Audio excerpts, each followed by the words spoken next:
ചേച്ചി ഞാൻ പറഞ്ഞില്ലേ എന്റെ കയ്യിലെ പൈസയൊക്കെ തീർന്നെന്ന്. ആ പിന്നെ ചേച്ചി നേരത്തെ ടക്കനെ ഫോൺ കട്ട് ചെയ്ത് എന്തിന്? ആ ചേച്ചി ഒന്നെങ്കിൽ ഗ്യാസിന്റെ ബില്ലടയ്ക്കാം, അല്ലെങ്കിൽ കറണ്ട് ബില്ലടയ്ക്കാം. അതിനുള്ള ഫണ്ടേ ഉള്ളൂ. രണ്ടും കൂടെ അടയ്ക്കണമെങ്കിൽ ചേച്ചി ഈ ഫണ്ട് തരണ്ടേ? അധികം ഒന്നും വേണ്ട, ഒരു 5000 രൂപ ഇട്ടാൽ മതി.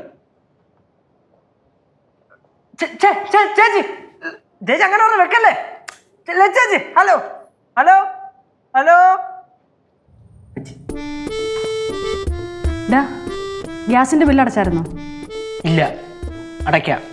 അത് പിന്നെ അടയ്ക്കാതിരുന്ന എങ്ങനെയാ? 2 ദിവസത്തിനുള്ളിൽ കട്ട് ചെയ്യും. അമ്മൂമ്മ അടയ്ക്കാന്ന്.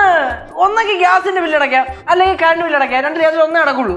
എന്നടാ കേസു ഇപ്പടി ഒരു പേച്ച്? കാശില്ല, അതുകൊണ്ട് തന്നെ ഞാൻ അതിന്റെ ചോദിക്കാണ്. നിങ്ങൾ ഇങ്ങനെ ഇടക്കിടയ്ക്ക് വന്നിട്ട് അതടച്ചോ ഇതടച്ചോ മറ്റേ അടച്ചോ മറിച്ച് അടച്ചോ എന്ന് ചോദിച്ചോണ്ടിരുന്ന ഞാൻ ആ പട 10000 ഉലുവ തന്നിട്ടുണ്ട്. എന്നിട്ട് രാജ്യത്തെ കാര്യം മൊത്തം നോക്കും. എടാ നീ എന്തോ പറഞ്ഞ 10000 ഉലുവായോ? നീ പറയുന്ന ഈ 10000 ഉലുവ വെച്ചും ഈ വീട്ടിൽ ചെലവ് നടത്തിയിട്ടുണ്ട്. 10000 രൂപ വെച്ചു? ആ അത് പണ്ടല്ലേ? പണ്ടല്ല, ഇപ്പോഴും നടത്താറുണ്ട്. ആ അയ്യോ ഇതെന്ത് പറ്റി? മകളെന്തിനാ? അടുത്തേക്ക് വരല് വൈറൽ ഫീവർ ആണ്, ഹോസ്പിറ്റലിൽ കൊണ്ടുപോകണം. ചൂടുണ്ടോ? തൊടാൻ പാടില്ല. Viral fever. ഹോസ്പിറ്റലിൽ വാ, ഹോസ്പിറ്റലിൽ പോകാം. ഒരു മിനിറ്റ്, ഞാൻ മഴ ഓട്ടോ വിളിക്കുന്നു. പൈസ ഇല്ലേ? അമ്മയുടെ പൈസ ഇല്ലേ? പൈസ തരണം, ഗൃഹനാഥ പൈസ തരണം. പൈസ അല്ല, പൈസ എന്റെ ഇല്ല. ചേച്ചി എന്താ പൈസ എന്തേ? തീർന്നോടി. തീർന്നു പോയാ? ഒറ്റ ദിവസം കൂടെ പൈസ തീർന്നാ? ഒറ്റ ദിവസോ? 3 മണിക്കൂറായിട്ടില്ല തികച്ച്. അതിനുള്ള പൈസ തീർത്താ? തീർന്നോയി. എടാ കൊച്ചിനെ ഹോസ്പിറ്റലിൽ കൊണ്ടുപോകണം, പൊള്ളണ പനിയുണ്ട്. അയ്യോ അമ്മൂമ്മ പൈസ. എടാ എൻ്റെ കയ്യിൽ ഒന്നും ഇല്ല. എൻ്റെ കയ്യിലുള്ള പൈസയൊക്കെ നീ അല്ലേ മേടിച്ചോണ്ട് പോകുന്നത്? 100, 200, 500 ഒക്കെ ആയിട്ട് മേടിച്ചോണ്ട് പോകും. ഇല്ലെന്ന് പറഞ്ഞാലോ നീ എന്നെ വല്ലതൊക്കെ പറഞ്ഞിട്ടല്ലേ പോകുന്നത്?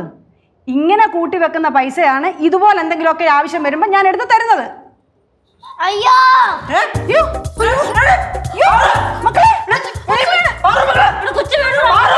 ഹോസ്പിറ്റലിൽ കൊണ്ടുപോകണം.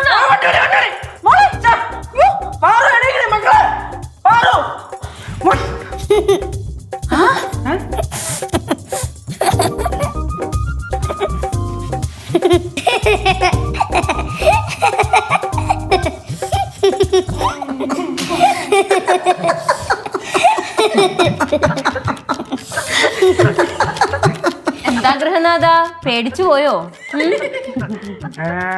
അപ്പൊ എല്ലാരും കൂടെ എനിക്കിട്ട് വെച്ചാണല്ലേ? അല്ല, നിനക്കിട്ട് വെച്ചതല്ല, നിന്റെ അഹങ്കാരത്തിനിട്ട് വെച്ചതാ. ലച്ചു ഞങ്ങളെ വിളിച്ചു പറഞ്ഞായിരുന്നു അവള് തന്ന പൈസ ഫുള്ള് മോൻ തീർത്തെന്ന്. ലച്ചു പറഞ്ഞ് നീ വീണ്ടും വിളിച്ച് അവളത്തെ കാശ് ചോദിച്ചെന്ന്. വീട്ടുകാര്യം നടക്കണ്ടേ മോനെ കേശു? വീട്ടു ചെലവ് നടത്തുന്നതൊക്കെ നല്ലതാ, പക്ഷെ അതെങ്ങനെ നടത്തണമെന്നുള്ള ഒരു ബോധം വേണം. നീയേ ഇച്ചിരി മുമ്പേ പറഞ്ഞായിരുന്നല്ലോ കാശ് നോക്കിയും കണ്ടും ഒക്കെ ചെലവാക്കണമെന്ന്. ആ അവന് ആവശ്യം ഏത് അനാവശ്യം ഏതെന്നുള്ള നല്ല ബോധം ഉണ്ടല്ലോ അല്ലേടാ? നീ ആവശ്യം അനാവശ്യം നോക്കിയായിരുന്നു ഇവിടെ ചെലവാക്കിയത്. നീ ഇവിടെ കുറേ സാധനങ്ങൾ മേടിച്ചിട്ട് വന്നു. അതിനകത്ത് ഈ ആവശ്യമുള്ളത് മേടിച്ചതുമില്ല, ആവശ്യമില്ലാത്ത ഒരുപാട് സാധനങ്ങൾ മേടിക്കുകയും ചെയ്തു. മോനെ മക്കളെ, ഒരു വീട് നടത്തിക്കൊണ്ട് പോകണമെങ്കിൽ ഒരുപാട് കഷ്ടപ്പാടുണ്ട്. നിങ്ങൾക്ക് അവിടെ ഇരുന്നുകൊണ്ട് അത് ചെയ്തില്ല ഇത് ചെയ്തില്ല എന്നൊക്കെ പറഞ്ഞാൽ മതി. അത് നടത്തിക്കൊണ്ട് പോകുന്നവർക്കേ അറിയത്തുള്ളൂ അതിന്റെ ബുദ്ധിമുട്ട് എന്തുവാന്ന്. അപ്പം കറണ്ടിന്റെ കാര്യം എങ്ങനെയാ കേശുവേ?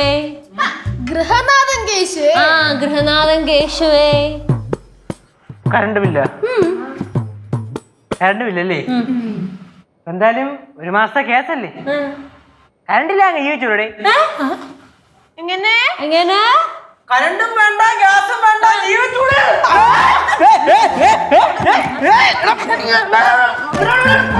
അയ്യോ